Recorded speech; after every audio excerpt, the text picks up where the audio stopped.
A to Z સુધીના કેટલાક વાક્યો આપ્યા હતા અને આ વાક્યોનું તમારે હકાર આપ્યું હોય તો નકાર અને પ્રશ્નાર્થ બનાવવાનું હતું અને પ્રશ્નાર્થ બનાવ્યા પછી એ પ્રશ્નના હા અને નામાં જવાબો આપવાના હતા. આપણે ચેક કરીએ. પહેલું વાક્ય હતું I like chocolate. I like નકાર થાય આઈ ડોન્ટ લાઈક, તો આઈ લાઈક ચોકલેટ નકાર થયું આઈ ડોન્ટ લાઈક ચોકલેટ. પ્રશ્નાર્થમાં ડુ થી શરૂ કરાય તો ડુ આઈ લાઈક, શું ડુ આઈ લાઈક ચોકલેટ. હવે જ્યારે પ્રશ્નમાં આઈ હોય એટલે હું પૂછતો હોઉં મારે માટે, તો તમે જવાબ આપનાર છો, માટે તમે મારે માટે યુ શબ્દનો પ્રયોગ કરશો એટલે જવાબ આવશે યસ યુ લાઈક ચોકલેટ અથવા નો યુ ડોન્ટ લાઈક ચોકલેટ.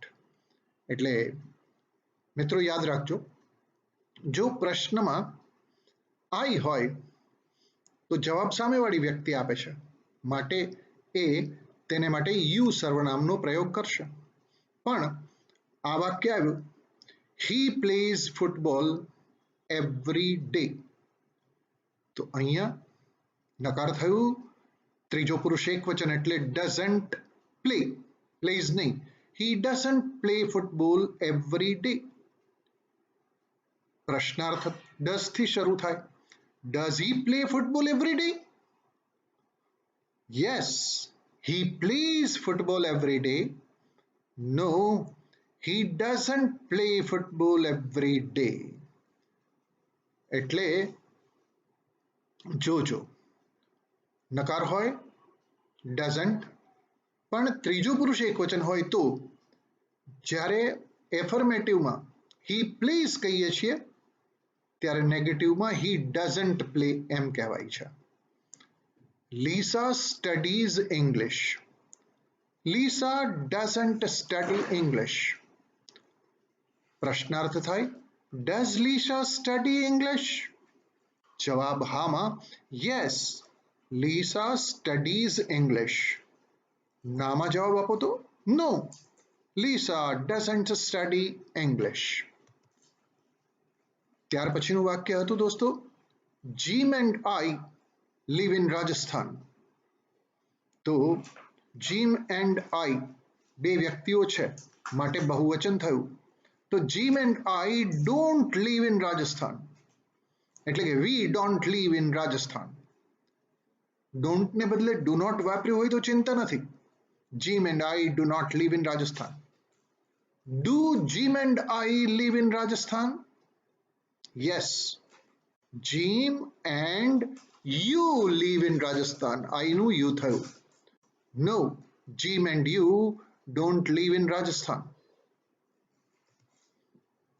ત્યાર પછીનું વાક્ય હતું they work in a bank. નકાર થશે they don't work in a bank અથવા તો they do not work in a bank. પ્રશ્નાર્થ ડુ થી શરૂ થશે. Do they work in a bank? જવાબ આપીએ તો yes, they work in a bank, કારણ કે ત્રીજો પુરુષ બહુવચન છે. પ્રશ્ન પૂછનાર હું, જવાબ આપનાર તમે, પણ એ ત્રીજો પુરુષ તો ત્રીજો પુરુષ જ રહે, માટે they નું they જ રહે. નો, they don't work in a bank. ના, તેઓ બેંકમાં કામ કરતા નથી. સેન્ટેન્સ એફ પ્રતીક સ્પીક્સ હિન્દી. પ્રતીક ડઝ નોટ સ્પીક હિન્દી અથવા ડઝન્ટ સ્પીક હિન્દી. પ્રશ્નાર્થ થશે does Prateek speak Hindi? Yes, Prateek speaks Hindi. No, Prateek does not speak Hindi અથવા Prateek doesn't speak Hindi. Sentence જી Ramjibhai goes to his village. નકાર કરીએ તો doesn't. રામજીભાઈ ત્રીજો પુરુષ એકવચન. Ramjibhai doesn't go to his village. પ્રશ્નાર્થમાં does થી શરૂ કરવું પડે. Does Ramjibhai go to his village? જવાબ હામાં yes, Ramjibhai goes to his village. No, Ramjibhai doesn't go to his village. એટલે દોસ્તો યાદ રાખજો, હકારમાં જ્યાં એસ કે ઈએસ પ્રત્યય લાગ્યો હોય ને, ત્રીજો પુરુષ એકવચન હોય, તો પણ નકારની અંદર જ્યારે ડઝન્ટ વાપરો છો ત્યારે આ પ્રત્યય લગાડવાનો નથી, એ ખાસ યાદ રાખજો. શોભા cooks very well. શોભા ખૂબ સારી રીતે રાંધે છે. શોભા doesn't cook very well. રાંધતી નથી. Does Shobha cook very well? શું શોભા ખૂબ સારી રીતે રાંધે છે? Yes, Shobha cooks very well. No, Shobha doesn't cook very well. તો દોસ્તો જ્યારે તમે બોલો ને ત્યારે એ બોલવામાં હકાર, નકાર, યસ, નો આની સાથે તમારી લાગણીઓ એ જોડાવી જોઈએ. My father wakes up early in the morning. મારા પિતાજી, ત્રીજો પુરુષ એકવચન. My father doesn't wake up early in the morning. Does my father wake up early in the morning? હવે જોજો, એટલે અહીંયા માય ફાધરનું તમે જવાબ આપશો ને ત્યારે યોર ફાધર કરવું પડશે. તો yes, your father wakes up early in the morning. No, your father doesn't wake up early in the morning. Sentence જે, they travel by bus. They don't travel by bus. Do they travel by bus? Yes, they travel by bus. No, they don't travel by bus. They travel by air. Okay, fine. Sentence K, you work in a hospital. You don't work in a hospital. Nakar.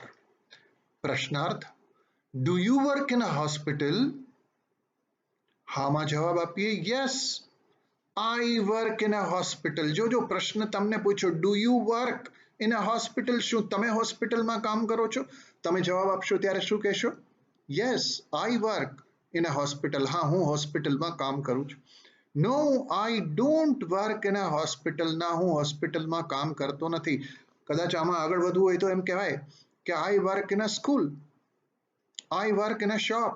She watches TV in the evening. She doesn't watch. Watches નું થયું watch, હો. She doesn't watch TV in the evening. Does she watch TV in the evening? Yes, she watches TV in the evening.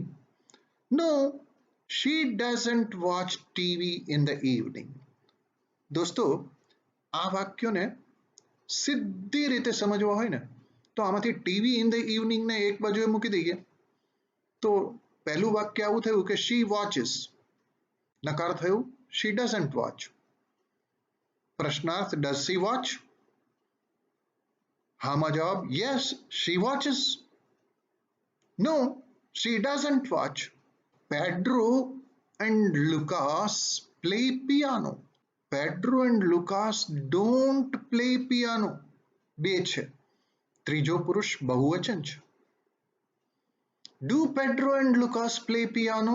Yes, Pedro and Lucas play piano. No, Pedro and Lucas don't play piano. કોઈ પણ instrument વગાડવું હોય ને ત્યારે play વપરાય, ક્રિયાપદ. જોજો, એટલે પછી એ પિયાનો હોય તોય ભલે અને એ વાંસળી હોય તોય ભલે, મ્યુઝિકલ ઇન્સ્ટ્રુમેન્ટ વગાડવા માટે પ્લે. દોસ્તો, એમ વાળા બે સેન્ટેન્સીસ હતા એટલે મેં M2 કર્યું. રાજા lives in અહેમદાબાદ. નકાર કરીએ રાજા, ત્રીજો પુરુષ એકવચન. રાજા doesn't live in Ahmedabad. Does Raja live in Ahmedabad? Yes, Raja lives in Ahmedabad. No, Raja doesn't live in Ahmedabad. Does Raja live in Ahmedabad? Yes, he lives in Ahmedabad. No, he doesn't live in Ahmedabad. આપણે રાજા ઉપર એક વખત આવી ગયું તો એને માટે he આવું વાપરી શકીએ, પણ એ જ્યારે આપણે બોલતા હોઈએ ત્યારે. બાકી લખીને જ્યારે જવાબ આપવાનો હોય કે આ વાક્યોને હામાં જવાબ આપો, તો આપણે હી કે શી એને બદલે એ જ નામ જેમનું તેમ એ વાક્યમાં વાપરીએ. Lokesh સ્વિમ્સ 3 kilometers every day. Lokesh does not swim 3 kilometers every day. Does Lokesh swims 3 kilometers every day? Yes, Lokesh swims 3 kilometers every day. No, Lokesh does not swim 3 kilometers every day. Friends, oh, you eat rice at lunch. લંચમાં તમે ભાત ખાઓ છો. Do you eat rice at lunch? શું તમે લંચમાં ભાત અથવા ચોખા ખાઓ છો? Yes, we eat rice at lunch. No, we don't eat rice at lunch. એટલે અહીંયા યાદ રાખો, you eat એમ છે ને, એ મેં વિચાર્યું કે બહુવચનમાં હોય તો આપણે વી એવું કહેવું જોઈએ, એટલે યસ અને નોમાં વી મૂક્યું. તમે આઈ મૂક્યું હોય તો પણ સાચું છે, કારણ કે યુ એક વચનમાં લીધું હોય તો you eat rice at lunch. તું લંચમાં એટલે બપોરના ભોજનમાં ભાત ખાય છે એમ પૂછ્યું હોય, ખાય છે તો જવાબમાં હું આવે એટલે I eat rice at lunch. No, I don't eat rice at lunch. આ બંને વાક્યો પણ એટલા જ સાચા છે. સંધ્યા loves her parents. Sandhya doesn't અથવા does not love her parents. Does Sandhya love her parents? Yes, Sandhya loves her parents. No, Sandhya doesn't love her parents. I talk to my friends. જોજો બરાબર. I don't talk to my friends. હવે આનું પ્રશ્નાર્થ કર્યું, do I talk to my friends? તો જવાબ આવ્યો yes. I નું થયું you અને my નું થયું your. Yes, you talk to your friends. No, you don't talk to your friends. હું મારા મિત્રોની સાથે વાત કરું છું એનો જવાબ તમે તમારા મિત્રોની સાથે વાત કરો છો અથવા કરતા નથી એવો થાય. માટે માય ફ્રેન્ડ્સનું યોર ફ્રેન્ડ્સ કર્યું. Are we play together. We don't play together. Do we play together? Yes, we play together. No, we don't play together. Sentence S. We are brothers. ક્રિયાપદ to be આવ્યું માટે સીધું not, we are not અથવા we aren't brothers. We aren't brothers અથવા we are not brothers. Are we brothers? શું આપણે ભાઈઓ છીએ? Yes, we are brothers. હા, આપણે ભાઈઓ છીએ. No, we are not brothers. We are sisters. So, no, we aren't brothers. અથવા we are cousins. Okay, she is my classmate. She isn't my classmate. Is she my classmate? Yes, she is your classmate. My હતું, ભલે she ત્રીજો પુરુષ એક વચન આવ્યું પણ my classmate પૂછ્યું હતું માટે જવાબમાં આપણે કહેવું જોઈએ your classmate. No, she isn't your classmate. તેણી તમારી classmate નથી. You are my best friend. You aren't my best friend. Are you my best friend? Yes, I am your best friend. જોજો my નું I થયું અને I થાય એટલે ક્રિયાપદ એમ આવશે. No, I am not your best friend. We are football players. We are not football players अथवा we aren't football players. Are we football players? Yes, we are football players.